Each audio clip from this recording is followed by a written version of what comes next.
بھیا ایسا حسابی آدمی جو نمک زیادہ ڈالے تو ڈانٹے، چراغ کی بتی موٹی ہو جائے تو ڈانٹے، یہ مجھے بچی کی شادی کے موقع پہ کیا دے گا؟ بغیر کچھ کہے واپس ہو گئے۔ پھر حضور کی بارگاہ میں پہنچا، آقا کریم صلی اللہ تعالی علیہ وسلم نے ارشاد فرمایا کیوں گئے نہیں؟ عرض کیا سرکار گیا تھا لیکن وہ مصروف تھے، میں کچھ بول نہ سکا۔ آقا فرماتے ہیں جا پھر جاؤ۔ اب تیسری مرتبہ جب وہ آیا تو دور سے ہی دیکھا کہ حضرت سیدنا عثمان غنی رضی اللہ تعالیٰ عنہ اکیلے بیٹھے ہوئے۔ اب اس نے سوچا کہ چلو موقع اچھا ہے، ذہن فریش ہے، کوئی حسابی وہاں پہ موجود نہیں ہے، لہذا وہ دوڑتا ہوا جھٹکتا ہوا تیز قدموں سے پہنچ گیا، اور پہنچتے ہی پہلے اس نے کہا مجھے حضور نے بھیجا ہے۔ مچل کے محبت رسول دکھانا چاہ رہا ہوں میں کہ ہمارے بزرگوں نے نبی سے محبت کیسی کی ہے۔ سبحان اللہ، زور سے بولیے۔ پہنچتے ہی اس نے کہا مجھے حضور نے بھیجا ہے۔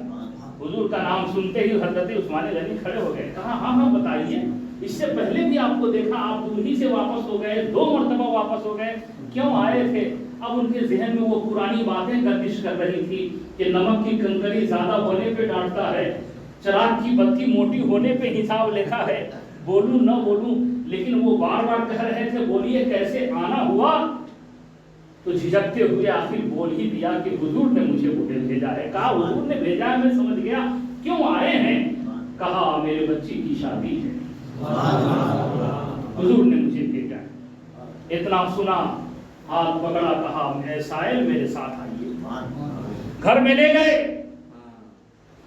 تجوری کھول دی، بڑے مالدار تھے حضرت سیدنا عثمان غنی رضی اللہ تعالیٰ عنہ، اور کھولنے کے بعد ارشاد فرماتے ہیں اے سائل سن، یہ ہیرے جواہرات رکھے ہیں، یہ سونے چاندی کے سکے رکھے ہیں، یہ فلاں چیزیں ہیں، یہ اناج کے غلے ہیں، تجھے جتنی طبیعت چاہے، جس میں سے جتنی طبیعت چاہے اٹھا کے لے جا۔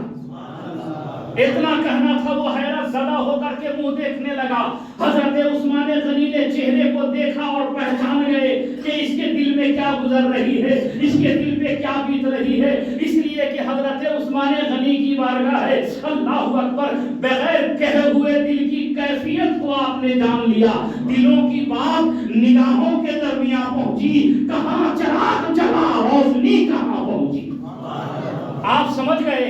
آپ ارشاد فرماتے ہیں سائل یہ سوچ رہے ہو کہ میں تجھے کہہ رہا ہوں جتنی طبیعت چاہے اٹھا لے جاؤ، تم یہی نہ سوچ رہے ہو کہ چراغ کی بتی موٹی ہونے پہ ڈانٹنے والا انسان، نمک کی کنکریاں زیادہ دال میں ڈال دی جائے تو حساب لینے والا انسان، اور اس طرح سے سخاوت کا دریا بہا رہا ہے کہ ہیرے جواہرات سونے چاندی کے سکے سامنے بکھیر دیا ہے، جتنی طبیعت چاہے اٹھا لے جاؤ کہہ رہا ہے۔ تو سن لے اے سائل، ہیرے جواہرات جو تیرے سامنے میں نے بکھیرا ہے، معاملہ یہ ہے کہ چراغ کا تعلق ہمارے اور ہمارے بال بچوں سے تھے۔